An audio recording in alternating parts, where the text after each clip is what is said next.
उस शख्स ने कश्मीर की समस्याओं का अध्ययन भी किया। उस पे 12वें एडिशन है, उसको लेके पढ़ें। किताब का नाम है my frozen turbulence in Jammu and Kashmir, Jagmohan. ये किताब हर युवा को पढ़नी चाहिए। ये किताबें पढ़ेंगे तो आपको कोई ये नहीं कहेगा कि आप किसी विचारधारा के बंधुआ हैं, आप किसी राष्ट्रवादी संगठन के हैं, आप हिंदूवादी संगठन के लोग हैं। ये किताब बहुत सारे न्यूट्रल लोगों ने लिखी है, इसको जरूर पढ़िएगा। और इसके साथ साथ कई किताबें मैं कहता हूं, एक राजीव मल्होत्रा जी हैं, हमसे उम्र में बहुत बड़े हैं, बहुत बड़ा काम अमेरिका में रह के कर रहे हैं। उस किताब को पढ़िए। वो किताब उन्होंने लिखी है कितने साक्ष्यों को लेकर। उस किताब का नाम है Breaking India by Rajiv Malhotra. जबरदस्त किताब है, आप पढ़ेंगे तो आपको अच्छा लगेगा। ऐसे ही कश्मीर को लेके किताब है Kashmir 1947 revival version of history. देश के बहुत बड़े पत्रकार हैं प्रेम शंकर झा, इसको भी पढ़ेंगे तो आपको मानिक शाह का वो महत्वपूर्ण इंटरव्यू जिसको उन्होंने उसमें लिया है वो आपको मिलेगा। बहुत किताबें हैं, अच्छी किताबें हैं, लिखने वालों ने लिखी हैं, लेकिन जिन मक्कारों ने इस देश में अपना नाम चमकाना था, इस देश के एयरपोर्ट से लेके खेल के मैदान, इस देश के अंदर संस्थान, जितनी भी जगह थी, बस नहीं चला नहीं तो टॉयलेट के ऊपर भी लिखवा देते राजीव गांधी मेमोरियल टॉयलेट। कोई खेल का ऐसा नहीं है, फुटबॉल का खेल हो, क्रिकेट का खेल हो, हॉकी का खेल हो, सब राजीव गांधी नहीं खेले थे, किसी और ने नहीं खेले। ध्यानचंद बेकार में इतने बड़े आदमी हैं, सारे खेल की ट्रॉफियां राजीव गांधी के नाम से हैं, सारे पोर्टों का नाम दुनिया, मैंने लिस्ट बनाई है, आप लोग मेरे फेसबुक पेज पे जाके देख सकते हैं। कोई ऐसा जगह नहीं छोड़ी, कोना कोना गली गली जहां के अभी कोई गए नहीं, वहां उनके नाम का मेमोरियल बना हुआ है, हर एयरपोर्ट का बना हुआ है। तो इस देश में कोई वीर सावरकर के नाम से, छत्रपति शिवाजी के नाम से, सुभाष चंद्र बोस के नाम से बात नहीं हुई। और दिल्ली में किस किस की मूर्ति लगी हुई है जो 5 साल के लिए एरोप्लेन चलाते चलाते देश चलाने लगे थे, जिन्होंने नेपाल के शाही परिवार को समाप्त करने में एक भूमिका निभाई, जिन्होंने भारत के बहुत से युवा फौजियों को अपनी बेवकूफी के चलते IPKF के इंडियन पीस कीपिंग फोर्स के नाते आपने श्रीलंका में भेजा, हजारों फौजियों को मरवा दिया आपने, युवा फौजियों को मरवा दिया आपने। उनकी मूर्ति संसद के बाहर लगी हुई है, इतना बड़ा कंट्रीब्यूशन है उनका। इसलिए समय आ गया है। ये मूर्तियां वैसे मैं बहुत महत्व नहीं मानता, लेकिन इसलिए महत्वपूर्ण है कि आने वाली जनरेशन जब उन मूर्तियों को देखती है तो उन्हीं का इतिहास जानती है। उन्हें पता ही नहीं होता कि इन मूर्तियों के पीछे कितनी बड़ी साजिश है। लिहाजा सावरकर की मूर्ति दिल्ली के अंदर, यह सरकार सावरकर की चाहने वाली सरकार है। इस सरकार ने वादा किया है कि सरकार अपने दौर में भारत रत्न देगी वीर सावरकर को। महाराष्ट्र में शिवसेना के चीफ स्वर्गीय बाल ठाकरे जी के दबाव में दिल्ली की संसद के अंदर बाल ठाकरे जी के कहने के बाद वीर सावरकर का तैलचित्र लगा हुआ है। आज वीर सावरकर के बारे में दुनिया जान रही है और पता चल रहा है कि वीर सावरकर को साल में एक चिट्ठी लिखने के लिए न कागज दिया जाता था, न पेन दिया जाता था। और जो इस देश में 19 साल तक प्रधानमंत्री रहे, वो दिल्ली के 5 स्टार टाइप के गेस्ट हाउस में नजरबंद रहते थे।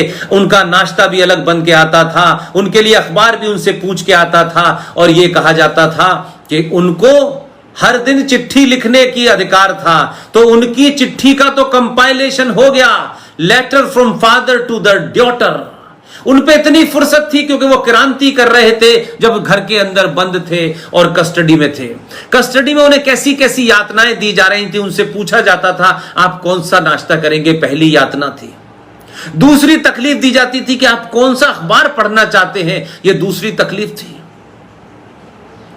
तो एक तरफ लेटर टू ड्योटर लिखे जा रहे थे, जिनकी किताबें बेची जा रही थी। उनके वंशजों ने कहा कि ये नेहरू जी की किताब है, ये डिस्कवरी ऑफ इंडिया है। तो हर राज्य को किताबें लाखों में बिकती थी और उसकी रॉयल्टी कौन लेता था ये सबको पता है, जो माता जी वहां बैठी हुई हैं 10 जनपद पे।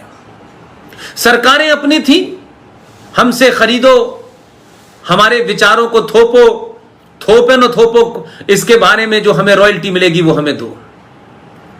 कोई अपने पिताजी की पेंटिंग बनवा रहा है और जबरदस्ती अपनी सत्ता के दबाव में कह रहा है कि इसे 2 करोड़ में खरीदो और चेक से खरीदो ताकि हमारे पास लीगल। तो यह सिलसिला कोई नया नहीं है।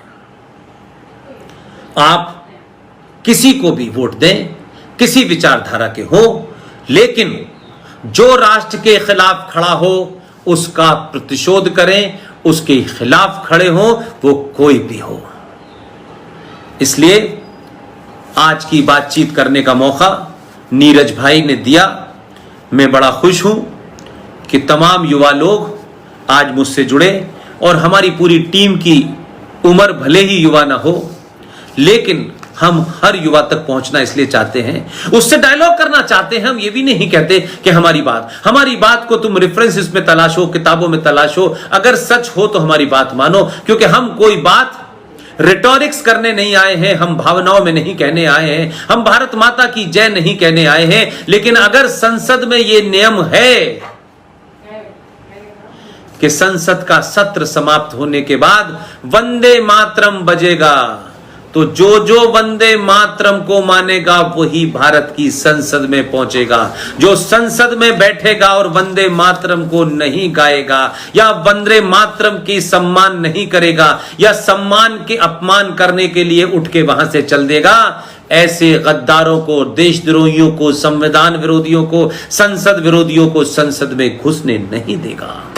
ये आज के युवाओं को इसलिए जागृत होना है कि हमारे पास कम समय है, आपको आगे की लड़ाई लड़नी है। इसलिए मैंने कहा कि आप किसी के खिलाफ लड़ाई नहीं लड़ रहे हैं, आप भारत राष्ट्र के खिलाफ काम करने वाली ताकतों के खिलाफ लड़ रहे हैं, जिन्होंने संविधान को झूठ बनाया, जिन्होंने संविधान में गलत धाराएं दी, उनको नहीं हटाया। ये देश संविधान से चलेगा, किसी की किताब से नहीं चलेगा।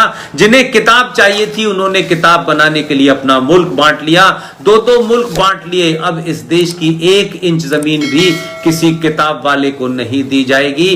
1-1 इंच पर भारत का संविधान लागू होगा और जो भारत के संविधान में महापाप किए गए हैं उनकी जिम्मेदारी है कि सरकारें उन्हें अविलंब हटाएं, और अगर जनसंख्या कानून की बात की गई है तो उसे अविलंब लागू करें। अगर कॉमन यूनिफॉर्म सिविल कोड की बात कही है, यूनिफॉर्म सिविल कोड की बात कही है, तो उसे अविलंब लागू करें। इससे किस मजहब के लोगों को नुकसान होगा और फायदा होगा, इसमें इंटरेस्ट नहीं है। बहुसंख्यक समाज है या अल्पसंख्यक समाज, मैं पहली तो बात, ये दुनिया का सबसे बड़ा फ्रॉड कि इस देश में 30 से 25 करोड़ मुसलमान रहते हैं और वो अल्पसंख्यक कहते हैं। इससे बड़ा दुनिया का कोई झूठ नहीं हो सकता। ये देश संविधान से चलेगा, अल्पसंख्यकवाद से नहीं चलेगा, अपीजमेंट से नहीं चलेगा।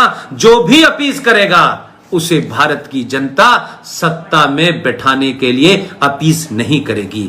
आप सबका बहुत बहुत शुक्रिया, आप सबका बहुत बहुत धन्यवाद। आप सबने मेरी बात सुनी। मैं आप सबसे फिर विनती करूंगा कि पुष्पेन से लेकर के जितने भी हमारे साथी हैं, आप उनकी बात को सुने, तर्क की कसौटी पे कसें, और अगर आप सब कुछ करते हुए आपको लगता है कि बात ऐसी है जिससे भविष्य सुधर सकता है, जिससे इस देश का गौरव प्राप्त हो सकता है, जिससे ये देश बच सकता है, तो अपने कीमती समय में से जो मोबाइल, जो आधुनिक युग का हथियार आपके पास है, आप उसमें फिल्में देखें, अच्छी देखें, जैसी दिल चाहे देखें, लेकिन 10 मिनट अगर हमारी बातों को, अगर आपको तथ्यों पे ठीक लगती है, तो एक आदमी 10 युवाओं तक ये बात पहुंचाए, और उनके मन में कोई सवाल हो तो आप हमें लिख सकते हैं, पहुंचा सकते हैं। एक एक युवा इस देश का हमारे लिए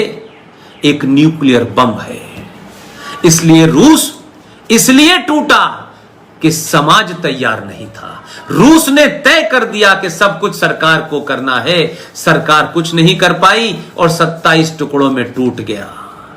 समाज का एक एक यूनिट, एक एक आदमी, एक एक छात्र, एक एक छात्रा, एक एक महिला, एक एक साइंटिस्ट, घर पे काम करने वाली, नौकरी पे काम करने वाली महिला, कीर्तन सुनने वाली महिला की भी जिम्मेदारी है। अगर वो जागृत है तो दुनिया की कोई ताकत हजारों साल पुरानी सभ्यता के इस सनातनी देश भारत को नुकसान नहीं पहुंचा सकती।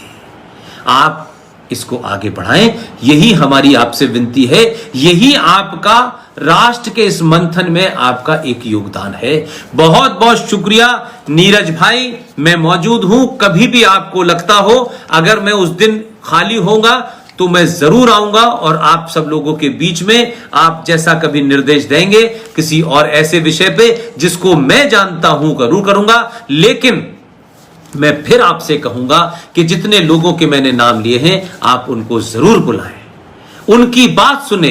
वो मुझसे बहुत अच्छा बोलते हैं, मुझसे ज्यादा ज्ञानी हैं। आप उनको बुलाएंगे, उनकी बातों को सुनेंगे, उनके तर्कों को सुनेंगे तो आपको फिर एक नए मामले में, नए इशू पे एक नई रोशनी मिलेगी, नई जागृति पैदा होगी, नए आप तरीके से आप उस बात को समझ पाएंगे। इसलिए वो तमाम सारे लोग हैं, अगर उनको बुलाने में आपको कहीं कोई हिचक है, कोई संपर्क नहीं है, मैं मौजूद हूं, आप कभी भी मुझसे कहेंगे। ये तमाम सारे लोग अपना घर बार सब कुछ छोड़ करके अपनी पारिवारिक जिम्मेदारियों को निभाते हुए भी राष्ट्र के प्रति जो उनका कर्तव्य है, जो उनका दायित्व है, उसे बिना रुके निभा रहे हैं। बहुत बहुत शुक्रिया, थैंक यू वेरी मच।